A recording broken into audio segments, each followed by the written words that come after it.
हज़रत उमर का मशहूर कौल ये, हज़रत उमर फारूक रज़ियल्लाहु ताला अन्हु कहा करते थे, ऐ लोगो तुम अपना हिसाब व किताब कर लिया करो, इससे पहले कि भी तुम्हारा हिसाब व किताब लिया जाए। अरे हज़रत उमर का ये इशारा था कि लोगों कहीं ऐसा ना हो कि खबर में तुम्हारा हिसाब व किताब लिया जाए और तुम दुनिया में अपना हिसाब व किताब ना कर पाओ। इसलिए बेहतर है जब तक तुम दुनिया में जिंदा रहो, जब तक तुम्हारी हयात बाकी रहे, तुम्हारी सांस चलती रहे, तुम समझ सको कि कौन रास्ता गलत है, कौन रास्ता बुराई का है, कौन रास्ता अच्छाई का है, समझ सको कि किस में नेकी है, किस में बुराई है। तुम अपने नफ्स का हिसाब व किताब कर लिया करो, इससे पहले कि तुम्हें बारगाह इलाही में खड़ा किया जाए और तुम्हें वहाँ हिसाब देना पड़े। मेरे भाइयों, दुनिया में आप बहुत तरीके के एग्ज़ाम देते हैं, बहुत तरीका आपको मार्क मिलता है, बहुत तरीका आपको रिजल्ट मिलता है, लेकिन उस दिन को याद करो जिस दिन आपको दो ही रिजल्ट दिया जाएगा, एक तो आपके दाएं हाथ में दिया जाएगा या फिर आपके बाएं हाथ में दिया जाएगा। अगर दाएं हाथ में मिल गए तो आप खुशी खुशी अपने परिवार के पास लौट आएंगे। वयनक़लिबु इला अहली मसरूरा, आप अपने खानदान की तरफ लौट आएंगे कि हमें आज अच्छा इनाम मिला है। लेकिन हाँ, अगर आपको बुरा रिजल्ट मिले, आपके अगर बाएं हाथ में रिजल्ट मिले, पीठ पीछे नामे अमाल मिले, तो आप कहेंगे या लैतनी लम ऊत किताबिया, आप तमन्ना करेंगे काश कि आज मुझे मेरा रिजल्ट ना मिलता, मुझे मेरा परिणाम ना मिलता, मुझे मेरा हिसाब किताब ना मिलता। वलम अदरी मा हिसाबिया, और मैं जानता ही नहीं कि मेरा हिसाब क्या है, मेरा रिजल्ट क्या है। मेरे भाइयों, कहीं ऐसा ना हो कि आप ये कहें या लैतनी लम ऊत किताबिया। मेरे प्यारे साथियों, या लैतहा कानतिल काज़िया, और आप ये तमन्ना करेंगे और कहेंगे या अल्लाह, जो दुनिया में मौत आ गई, ये एक मर्तबा मर गए, हमारा बाप हमें कब्रिस्तान में रख के आ गए, हमारी औलाद हमें रख के आ गए, कुंबे कबीले रख के आ गए, ये अल्लाह वही मौत काफ़ी हो जाती, वही मौत काम तमाम कर देती, हमें दोबारा जिंदा ना होना पड़ता, दोबारा हिसाब किताब ना होता। मेरे भाइयों, अगर अच्छा रिजल्ट मिले, दाएं हाथ में नामा अमाल मिले, वयनक़लिबु इला अहलिही मसरूरा, तो आप अपने खानदान की तरफ खुशी खुशी लौट आएंगे। लेकिन अगर नामा अमाल उल्टे हाथों मिल जाए, पीठ पीछे मिल जाए, तो आप तमन्ना करेंगे और कहेंगे या अल्लाह, मेरा हिसाब मुझे ना मिलता, मेरा हिसाब ही मुझे ना मिलता, मैं हिसाब व किताब के बारे में जानता ही नहीं। मेरे भाइयों, इंसान उस दिन कहेगा यक़ूलुल इंसानु यौमइज़िन ऐनल मफ़र, इंसान कहेगा नफ्सी नफ्सी के आलम है, और बुरे उसका नामा अमाल भी दाएं हाथ से नहीं बाएं हाथ से दे दिया गया है, उसका ठिकाना जहन्नम है, जन्नत नहीं। मेरे भाइयों, उस दिन का आलम तो ये भी होगा, लोग कहेंगे कि कहाँ है भागने की जगह, कहाँ है आराम करने की जगह। जवाब है मेरे भाइयों, कल्ला ला वज़र, कोई किला नहीं, कोई जाए पना नहीं, बड़ी बड़ी बिल्डिंगें तोड़ दी जाएंगे, पहाड़ गिरा दिए जाएंगे, सायेदार जगह नहीं होंगे। मेरे भाइयों, हाँ, लेकिन दुनिया में अगर कुछ तैयारी कर रखिए तो अल्लाह रब्बुल आलमीन आपको साए के नीचे जगह देंगे, लेकिन शर्त है कि हमें अपने आप का मुहासबा करना चाहिए। हजरत उमर का मशहूर कौल है कि लोगों अपना हिसाब व किताब कर लिया करो, इससे पहले कि भी तुम्हारा हिसाब व किताब लिया जाए। अचानक कहीं ऐसा ना हो कि तुम्हारे पास कब्र में मुनकिर नकीर आए और सवाल करे मन रब्बुका, तुम्हारा रब कौन है। मेरे भाइयों, अचानक वहाँ जवाब देना पड़े, इसलिए बेहतर है जब तक जिंदा है अपना हिसाब व किताब कर लिया करें। 2023 हमारे सामने से गुजरी, हमने इसमें कितनी नेकियों के काम किए हैं, कितने भलाई के काम किए हैं। 2024 हमारे सामने है, हम इसमें कितनी और मजीद मेहनत करेंगे। मेरे भाइयों, हर इंसान को अपने नफ्स का मुहासबा कर लेना चाहिए, हर इंसान को अपने नफ्स का मुहासबा कर लेना चाहिए। सबसे बड़ी पेशी होने वाली है जिस दिन आपको बारगाह इलाही में पेश किया जाएगा, आपका नामा अमाल पेश किया जाएगा। मेरे भाइयों, और गौर कीजिए कि हम अपनी ज़िंदगी में कहाँ तक कामयाब है। हज़रत अबू बकर सिद्दीक और हुज़ैफा हंज़ला रज़ियल्लाहु ताला अन्हु, दोनों की आपस में मुलाकात होती है, एक दूसरे को सलाम करता है, अस्सलामु अलैकुम व रहमतुल्लाह, जवाब देता है वालैकुम अस्सलाम व रहमतुल्लाह। हज़रत अबू बकर सिद्दीक हंज़ला से पूछ रहे हैं, हंज़ला बताओ तुम्हारा हाल कैसा है। जैसे आपस में कहीं अगर मुठभेड़ हो जाए, मुलाकात हो जाए, तो हम और आप पूछते हैं कि हालत कैसी है, हाल कैसे है। हंज़ला कहते हैं अबू बकर सिद्दीक, क्या बताओ हंज़ला तुम मुनाफिक हो गया है। अबू बकर सिद्दीक कहते हैं हंज़ला क्या बात है, ये कैसी बातें कर रहे हो कि हंज़ला मुनाफिक हो गया है। कहा हाँ सही में हंज़ला मुनाफिक हो गया है। अरे अबू बकर सिद्दीक, मैं इसलिए कह रहा हूँ कि मैं मुनाफिक हो गया हूँ क्योंकि मैं जब नबी की मजलिस में होता हूँ तो उस वक्त हमारी हालत कुछ होती है, और जब मैं नबी की मजलिस छोड़ देता हूँ, जब मैं अपने बीवी के पास चला जाता हूँ, जब मैं अपने कुंबे कबीले के पास चला जाता हूँ, जब मैं अपने ख़ानदान में चला जाता हूँ, जब मैं कारोबार में लग जाता हूँ, जब मैं बिजनेस करना शुरू कर देता हूँ, जब मैं तिजारत करना शुरू कर देता हूँ, तो वहाँ मेरी कुछ हालत हो जाती है। यानी नबी की मजलिस में जन्नत हमारे सामने है, नबी की मजलिस में जहन्नम से हम पनाह मांग रहे हैं, नबी की मजलिस में हम जहन्नम से डर रहे हैं, अज़ाब क़ब्र से डर रहे हैं। लेकिन ये हालत जब नबी की मजलिस में नहीं होते हैं तो नहीं रहती है। मान के चलिए इस मजलिस में बैठे हुए हैं तो हमारी हालत कुछ और है। ऐसा लग रहा है कि नमाजी बन जाएंगे, रोजेदार बन जाएंगे, सब अल्लाह के राह में लुटा देंगे, दीन के काम में लग जाएंगे। हमें ऐसा लग रहा है जब, और यहाँ से जब चले जाएंगे तो कुछ हालत अलग हो जाती है। हज़रत अबू बकर सिद्दीक कहते हैं हंज़ला, अल्लाह की कसम मेरा भी यही हाल है।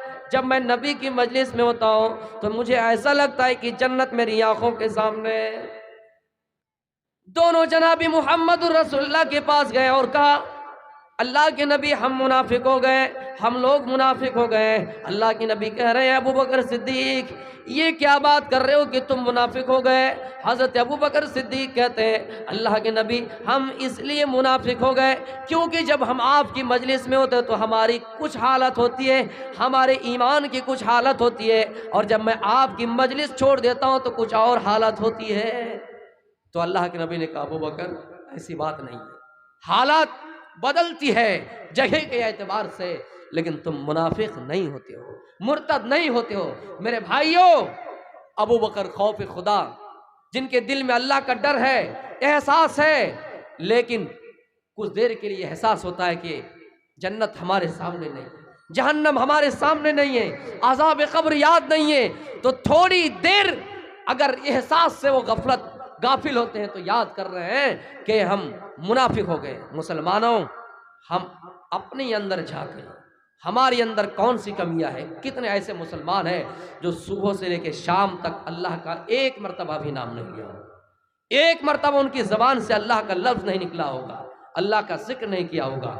अला बिज़िक्रिल्लाहि तत्मइन्नुल क़ुलूब। आए लोगों, दौलत से तुम्हें सुकून नहीं मिलने वाला है, तुम्हें माल से चैन नहीं मिलने वाला है। अगर तुम्हारे दिलों को करार पहुंचाने वाली कोई चीज़ है तो वो अल्लाह का जिक्र है। अला बिज़िक्रिल्लाहि तत्मइन्नुल क़ुलूब। तुम अल्लाह का जिक्र किया करो, अल्लाह की तस्बीह बयान किया करो, अल्लाह का नाम लिया करो, अल्हम्दुलिल्लाह पढ़ा करो, सुभान अल्लाह पढ़ा करो। मेरे भाइयों, अल्लाह का जिक्र करने से हमारे दिलों को करार आता है। मेरे भाइयों, थोड़ी देर के लिए अबू बकर के दिल में अगर ये एहसास ख़त्म होता है तो सोचने लगता है कि हम मुनाफिक हो गए। मुसलमानों, ज़रा आज इस वाक़े से और इस मौजू से, इस तकरीर से एहसास पैदा करके जाइए। हमारी ज़िंदगियाँ भरी पड़ी है, हमने अपनी ज़िंदगी में अल्लाह का नाम नहीं लिया है। अल्लाह रब्बुल आलमीन फरमाता है वमन अअरज़ अन ज़िक्री फ़इन्न लहू मईशतन ज़न्का व नहशुरुहु यौमल क़ियामति अअमा।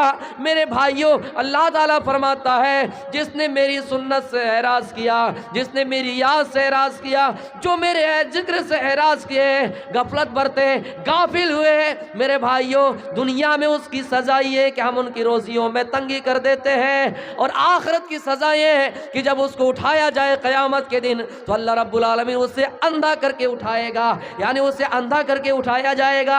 मेरे भाइयों, पता चला हमेशा अल्लाह का जिक्र होना चाहिए, लेकिन हाँ, अगर आप ज़बान से बोल नहीं पा रहे, जैसे आप खेत में काम कर रहे हैं, आप मकई में काम कर रहे हैं, खेती बाड़ी कर रहे हैं, मकई लगा रहे, धान लगा रहे हैं, हर जगह आप अल्लाह अल्लाह नहीं कह सकते हैं, हर जगह सुभान अल्लाह नहीं कह सकते हैं, लेकिन अगर आपके दिल में एहसास हो तो मेरे भाइयों, उलमा लिखते हैं कि आपको सवाब मिल जाएगा। मेरे प्यारे साथियों, कहीं ऐसा ना हो कि मेरे भाइयों, या अय्युहल्लज़ीना आमनू ला तुल्हिकुम अमवालुकुम वला औलादुकुम औ ज़िक्रिल्लाह। मेरे भाइयों, कहीं ऐसा ना हो कि आपके माल की वजह से आप गाफिल हो गए, औलाद की वजह से गाफिल हो गए और आपको हलाकत होना पड़ा, हलाकत के दहाने पर पहुंच गए, क्योंकि आपने अल्लाह का जिक्र नहीं किया, अल्लाह की याद से गाफिल हो गए। वमन यफ़अल ज़ालिका फ़उलाइका हुमुल खासिरून। अगर ऐसा आपने किया तो जान लीजिए यही लोग खसारे उठाने वाले में से हो गए, यही लोग खसारे उठाने वाले में से हो जाएंगे। तो मेरे भाइयों, थोड़ी देर के लिए अबू बकर के दिल से एहसास खत्म हुआ तो क्या समझ रहे हैं कि हम मुनाफिक हो गए। या अगर हम जुमे पढ़ ले, साल में ईदैन की नमाज पढ़ ले, फिर अपने आप को बड़ा मुसलमान कहते हैं। कोई अगर कुफ्र का फतवा लगा दे तो हम उसके ऊपर तलवार सूंट लेते हैं, हमारी तलवार चल जाती है उसके ऊपर, तीर चल जाता हमारे ऊपर। तो मेरे भाइयों, एहसास पैदा कीजिए हमारी जिंदगी में हमने आखिरत के लिए क्या तैयारी कर रखी। या अय्युहल्लज़ीना आमनु तक़ुल्लाह वल तंजुर नफ्सुम मा क़द्दमत लिग़द। ऐ ईमान वालो, अल्लाह से डरते रहो और हर इंसान को गौर करना चाहिए कि उसने कल क़यामत के दिन के लिए कौन सी तैयारी कर रखी है। एक मुसाफिर आदमी पटना का सफ़र करता है, मुश्किल से 10-12 घंटा का सफ़र होगा, लेकिन उसका इंतज़ाम कर लेता है। दिल्ली का सफ़र करता है, उसका इंतज़ाम कर लेता है और ये तैयारी कर लेते हैं। मोबाइल लेते तो मोबाइल के लिए भी चार्जर ले लेते हैं, क्योंकि मोबाइल को चार्जर की ज़रूरत है। मेरे भाइयों, दुनिया में हम तैयारी कर लेते लेकिन आखिरत के लिए तैयारी नहीं कर रहे हैं। हालांकि आखिरत की ज़िंदगी वल आखिरतु खैरुन व अबका, आखिरत की ज़िंदगी तो बेहतर है और ज़्यादा बाकी रहने वाली है। ये दुनिया हलाक हो जाएगी, दुनिया की सारी चीज़ें फना हो जाएंगे। मेरे भाइयों, मौत को अल्लाह पैदा किया है, मौत भी फना हो जाएंगे। अल्लज़ी खलक़ल मौत वल हयात लियब्लुवकुम अय्युकुम अहसनु अमला। इंसान के लिए ये जो मौत पैदा की, ज़िंदगी पैदा की है, इसलिए मेरे भाइयों कि देखें, आसमाना चाहें कि कौन बेहतर अमल करता है। मेरे भाइयों, दुनिया फना हो जाएगी, इस दुनिया के पीछे ना पड़िए, आखिरत की तैयारी कीजिए मेरे भाइयों, और अपने अंदर एहसास पैदा कीजिए। अगर अचानक हम एक्सीडेंट से मर गए, हमारा इंतकाल हो गया, हमारी मौत हो गई, तो हमारे पास क्या है। दुनिया में एक बाप अपनी औलाद के लिए तैयारी करता है, अगर 80 रुपये दिन कमाता है, अगर 60 रुपये खर्च है, उनसे पूछा जाए ये 20 रुपया तुम क्या करोगे, वो जवाब देते कि मेरा बेटा खाएगा, आने वाली नस्ल खाएगी। अगर 100 रुपये कमाता है, 60 रुपये खर्च है, फिर वो जवाब देता है 20 रुपया मेरे लड़के खाएंगे और 20 रुपया मेरे लड़के के लड़के खाएंगे। मेरे भाइयों, दुनिया की तैयारी कर लेते लेकिन आखिरत की तैयारी नहीं कर रहे। इब्ने आदम कहता है मेरा माल मेरा माल। अल्लाह के नबी फरमाते हैं, आए मेरे साहबा, माल तुम्हारा वो है जो तुमने पहन लिया, माल वो तुम्हारा है जो तुमने खा लिया, माल तुम्हारा वो है जो तुमने अपने जिस्म में ओढ़ लिया, वो सीधा हो गया। माल तुम्हारा वो है जो अल्लाह के रास्ते में तुमने दे दिया, जो तुमने आगे के लिए तैयारी कर रखी वही तुम्हारा है। उसके अलावा दुनिया में सारी चीजें पड़ी रह जाएगी। एक बार जिंदा रहते हुए भी अपनी आंखों बंद कीजिए और एहसास कीजिए कि हम दुनिया की जिंदगी में नहीं है। मेरे भाइयों, यकीन जानिए कोई चीज आपकी नहीं है, इसलिए इंसान को गौर करना चाहिए कि हमने आखिरत के लिए कौन सी तैयारी कर रखी है, और अपने नफ्स के बारे में सोचना चाहिए कि ये हमारा नफ्स हमें किस चीज पर उबारता है। मेरे भाइयों, इसीलिए अल्लाह फरमाता है वला उक़सिमु बिन नफ्सिल लव्वामा, अल्लाह कसम खा रहा है नफ्सिल लव्वामा की। नफ्सिल लव्वामा मलामत करने वाले नफ्स की कसम खा रहा है। ये नफ्स अगर मलामत करने वाले बन जाए, इंसान चोरी के अड्डे में, इंसान जिना के अड्डे में है, इंसान शराब के अड्डे में है, नफ्स आपको ये उबारता है, मना करता है, मलामत करता है, आए फला तू चोरियों के अड्डे में क्यों है, तू शराबियों के अड्डे में क्यों है, तू जिनाकार के अड्डे में क्यों है, आए फला तू यहाँ बुराई करने पे क्यों आमादा है, आए फला तुम रास्तों में बैठकर लोगों को गाली गलौज करने में क्यों बैठे हुए हैं। अगर ये नफ्स मलामत करने वाले बन गए, मेरे भाइयों, यही नफ्स आपको नेकियों के लिए भी उबारेंगे। हमने कुछ नेकियां किए, नफ्स आपको मलामत करेंगे और कहेंगे तुम मजीद और मेहनत करो, मजीद और नेकियां करो। मेरे प्यारे साथियों, इसीलिए इस नफ्स के बारे में अल्लाह कहता है वला उक़सिमु बिन नफ्सिल लव्वामा, कसम है नफ्सिल लव्वामा की, कसम है नफ्से लव्वामा की। मेरी तकरीर नफ्स पर हो रही है मेरे भाइयों कि हमें अपने नफ्स को पाक करना है। अल्लाह रब्बुल आलमीन फरमाता है क़द अफ़लह मन तज़क्का, कामयाब हो गए वो इंसान, कामयाब हो गए वो लोग जिसने अपने नफ्स को पाक कर लिया। कहीं पर फरमाया क़द अफ़लह मन ज़क्काहा, कामयाब हो गए वो इंसान जिसने अपने नफ्स को पाक कर लिया। चिकनी वालों बड़ी खुशी है, वो चिकनी वाले आपको मुबारकबाद पेश कर रहा हूं। चिकनी वाले मुझे आपको देखकर बहुत खुशी हुई, दान देने का जज्बा आपके अंदर है। कम दिनों में इतना बड़ा पेंडल सजा है, कम दिनों में आपने इतनी बड़ी महफिल सजाई है और इस मजलिस में शामिल भी हुए। लेकिन मेरे भाइयों कभी कभी शिकवा करना पड़ता, शिकायत करनी पड़ती है। आपको एक बेहतरीन बात बता रहा हूं, दुनिया में कौन क्या है नहीं है, हमें उसके पीछे नहीं पड़ना है। लना अमालुना वलकुम अमालुकुम, हमारे लिए तो हमारा अमाल है, आपके लिए आपका अमाल है, तुम्हारे लिए तुम्हारा अमाल है। हमने जो नेकिया की है वो हमारी कब्र में काम देंगे। आपने जो अच्छाई की है उसका सिला आपको कब्र में मिलेगा, मरने के बाद आपको उस जिंदगी में आपको उसका सवाब मिलेगा। लेकिन हाँ, किसी के पीछे नहीं पड़ना है, किसी के बारे में नहीं कहना है कि फला तो ऐसा है, फला तो ऐसा है। मेरे भाइयों दिल को चोट पहुंचाने वाले लोगों ने बात भी कर दी है, दिल को तकलीफ पहुंचाने वाली बात लोगों ने भी कर दी है। लेकिन हाँ, उसकी तरफ नहीं झांकना है, उसकी तरफ नहीं देखना है और हमेशा एक हिम्मत की जिंदगी गुजारनी है। अपने अंदर कमियां हो तो उसको खुद एहसास करना है, लेकिन दूसरों को मौका नहीं देना है। मेरे भाइयों यकीन जानिए, अगर आप कब्र में चले गए तो कोई नेकी किसी की दूसरे की आपको काम देने वाली नहीं है। मेरे भाइयों वल तंजुर नफ्सुम मा कद्दमत लिगद, हर इंसान को गौर करना चाहिए कि उसने आने वाले दिन के लिए कौन सी तैयारी कर रखी है। मेरे भाइयों कामयाब हो गए वो इंसान फमन ज़ुहज़िया अनिन नार, जिन्होंने अपने आप को जहन्नम से बचा लिया। ये नहीं कि यहाँ फला मुकर्रिर आए हैं, ये किस इदारे से पढ़ के आए हैं, ये फला मुकर्रिर है, इसके पास तो नॉलेज नहीं है, ये फला मुकर्रिर है। आप इशारा समझ जाइए। मेरे भाइयों यहाँ कोई आपको उल्टी सीधी बातें देने के लिए नहीं आया।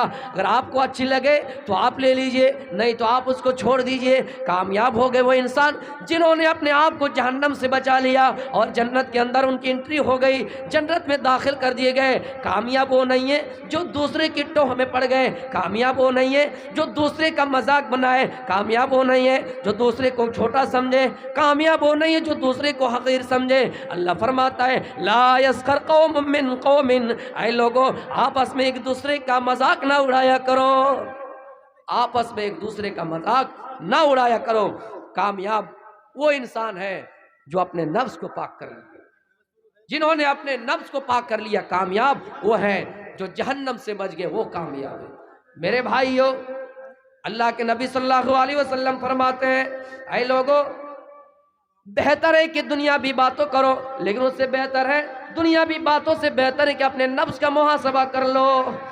आज रास्तों में टोलियां अगर लग जाएं, कोई वहां से चलने वाला चले तो हम उसका मजाक बनाते हैं, हम उसको तौहीन करते हैं, हम उसको जिल्लत भरी नजरों से देखते हैं। मेरे भाइयों रहमान के बंदे तो वो नहीं है जो आपस में रास्ते में चले तो गाल फुला कर चले, नाक चिरा कर चले। व इबादुर रहमान अल्लज़ीना यमशूना अलल अर्ज़ि हौना, कहीं पर फरमाया वला तमशी फिल अर्ज़ि मरहा, आए मेरे बंदो तुम जमीन में आहिस्ता चलो, जब रास्ते में कोई मुलाकात हो तो तुम उसे सलाम कर देना, अगर वो भटके हुए राह में है तो तुम उसे हिदायत देना, तुम उसे सही रास्ते की तालीम देना। मेरे प्यारे साथियों गौर करने वाली बात है कि हम रास्ते में बैठकर आपस में एक दूसरे की तौहीन कर रहे हैं।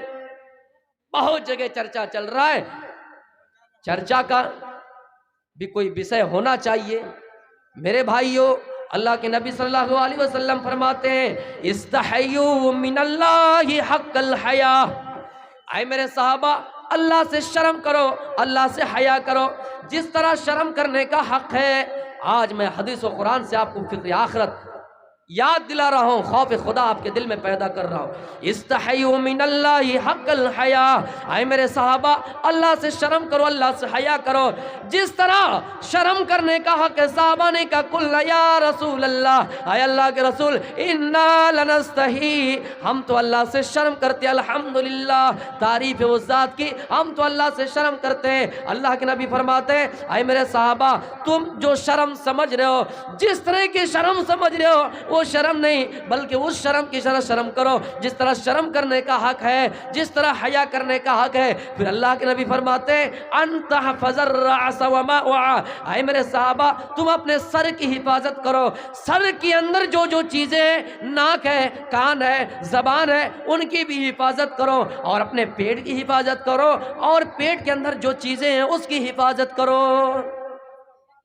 सर की हिफाजत करो और सर के अंदर जो चीज़ें हैं। आँख की हिफाजत कैसे होगी? हम लोगों को छोटी नज़रों से नहीं देखेंगे, हसद भरी नज़रों से नहीं देखेंगे, हम लोगों को छोटा नहीं समझेंगे। कान की हिफाजत ये है कि हम लोगों की चुगली नहीं सुनेंगे, लोगों की चुगलखोरी बातें नहीं सुनेंगे, कान से बुराई नहीं सुनेंगे, कान से गाना नहीं सुनेंगे मेरे भाइयों, कान से गलत बातें नहीं सुनेंगे। ज़बान की हिफाजत ये है, दूसरों से जब बात करेंगे तो नरमी से बात करेंगे, अदब से पेश आएंगे, जब मौका मिले तो सलाम कहेंगे, जब हमारे ऊपर सलाम सुन्नत बनता है तो हम उसे सलाम कहेंगे।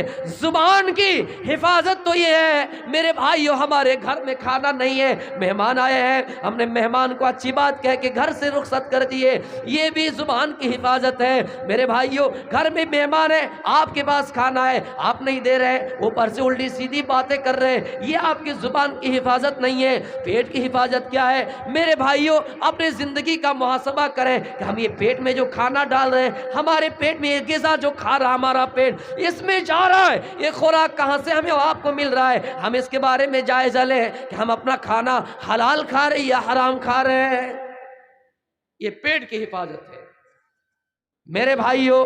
मुहासबा नफ्स तो ये भी है, दिन में हम कितने हलाल खाना खाते हैं। हमारी ज़िंदगी, हमारी जो परवरिश हुई है, हम 20 साल के लड़के हैं, 22 साल के लड़के हैं, कोई 25 साल के, कोई 50 साल के हैं, उन्हें अपनी ज़िंदगी के बारे में गौर करना है कि हमने जो ज़िंदगी में खाना खाए, हमारी परवरिश हुई है, हमारा जिस फला फुला है, हम पड़े हुए हैं, कितना खाना हलाल है, कितना हराम है मेरे भाइयों। कुरान की आयत पढ़ी जाती है, या अय्युहन्नास कुलू मिम्मा फिल अर्ज़ि हलालन तय्यिबा, ऐ लोगों हमने जो ज़मीन में तुम्हें रिज़्क़ दिया है उसे हलाल और पाकीज़ा तरीके से खाओ, हलाल और पाक मालों को खाओ। जो हमने तुम्हें ज़मीन में रिज़्क़ दिया है, हलाल और पाकीज़ा मालों को खाओ। एक साहबी खड़े हुए, कहा अल्लाह के नबी आप हमारे लिए दुआ कर दीजिए, जो भी दुआ करो अल्लाह कबूल फरमा ले, मैं जो भी दुआ करो मुस्तजाब दावा बन जाओ। आप कह रहे हैं ऐ साहबा दुआ की ज़रूरत नहीं है, हाँ तुम अपना खाना हलाल कर लो, इस पेट के बारे में गौर करो, इस पेट में तुम्हारा खाना हलाल जा रहा है या हराम? अगर हलाल जा रहा है तो तुम्हारी दुआ कबूल हो जाएगी, अगर हलाल खाना है तो तुम्हारी दुआ कबूल हो जाएगी। उसके बाद आपने फरमाया अल्लाह की कसम, उस ज़ात की कसम जिसके कब्ज़े कुदरत में मेरी जान है, ऐ मेरे सहाबा उस बंदे की 40 रोज़ तक कोई इबादत कबूल नहीं होगी जिसने हराम का एक लुकमा खाया है, हराम का एक लुकमा खाया है। मेरे भाइयों हम अपनी ज़िंदगी के बारे में गौर करें कि हमारी परवरिश किस तरह से हुई। फिर आपने फरमाया जिस बंदे की परवरिश उसमें सूद का एक दिरहम भी मिला हुआ हो, 1 रुपया भी मिला हुआ, उसके लिए जहन्नम की आग बेहतर है। तो मेरे भाइयों हमें और आपको गौर करना चाहिए कि हम अपनी ज़िंदगी में कौन सा खाना इस्तेमाल कर रहे हैं। हज़रत अबू बकर सिद्दीक़ रज़ी अल्लाह ताला अन्हु, इनका एक गुलाम था और ये गुलाम मेहनत करके लाते थे, मजदूरी करके लाते थे। जैसे यहाँ से हम अररिया भेज दिए या पूर्णिया भेज दिए, दिन भर की कमाई वो लाएंगे, उनमें से हज़रत अबू बकर सिद्दीक़ को कुछ खराज दिया करता था, कुछ माल दिया करता था, और हज़रत अबू बकर सिद्दीक़ रज़ी अल्लाह ताला अन्हु उस माल से खाया करते थे, उस माल से खाया करते थे। एक दिन ऐसा हुआ कि हज़रत अबू बकर सिद्दीक़ ने पूछा ही नहीं कि माल हलाल है या हराम या कहाँ से लाए हो। एक दिन का मामला है, बाकी दिन पूछते हैं लेकिन एक दिन नहीं पूछे। हज़रत अबू बकर सिद्दीक़ ने वो खाना खा लिया, वो खजूर खा ली, जो लाया था उसने खा लिए। उसके बाद गुलाम ने कहा, मेरे मालिक है अबू बकर सिद्दीक रज़ी अल्लाह ताला अन्हु, आप हर दिन पूछते हैं कि खाना कहाँ से लाया, ये कमाई कहाँ से करके लाए, आज आपने क्यों नहीं पूछा, इसकी वजह क्या है? हजरत अबू बकर सिद्दीक कहते कि मुझे भूख काफी लगी थी, मैंने उसको खा लिया। अय गुलाम, क्या ये खाना हलाल नहीं था? क्या ये लुकमा हलाल नहीं था? उसके गुलाम का जवाब सुनिए। गुलाम कहता है, आए मेरे मालिक, मैंने ज़माने जाहिलियत में, मैंने पुराने ज़माने में, मैंने कुछ सालों पहले कहानत गढ़ी थी, लोगों को धोखा दिया था। और कहानत में मैंने ये कह दिया था, मिसाल के तौर पे, अगर किसी की बीवी प्रेग्नेंट हो, अगर किसी की बीवी हामिला हो, तो मेरे भाइयों, अगर वो इंसान आपसे पूछे कि मेरी बीवी के पेट में बच्चा है या बच्ची, लड़का है या लड़के, आपने बगैर सोचे समझे, बगैर जाने आपने बता दिया कि लड़का पैदा हो गया, लड़का पैदा होगा, मेरे भाइयों, तो गुलाम कह रहा है, मैंने उनसे कह दिया था, कहानत गढ़ ली थी, हालांकि कहानत से मुझे कोई शुद्ध बुद्ध नहीं था, मैंने कह दिया, मैंने कहानत गढ़ दी थी। और ठीक वैसा ही हुआ कि कुछ दिनों बाद उसका लड़का पैदा हुआ। वो खुशी में आए और खुशी में मुझे ये लुकमा दिया, खाना का गिज़ा, खाना का लुकमा दिया, ये खजूर दी। मेरे भाइयों, हजरत अबू बकर सिद्दीक से कह रहे हैं कि मैंने वो कहानत गढ़ी और कहानत का एवज़ उन्होंने मुझे दिया और मैंने आपको ला कर दे दिया और आपने उसे खा लिया। मेरे भाइयों, एक लुकमा, ज्यादा से ज्यादा एक टाइम का खाना होगा। जैसे अबू बकर सिद्दीक सुने, मेरे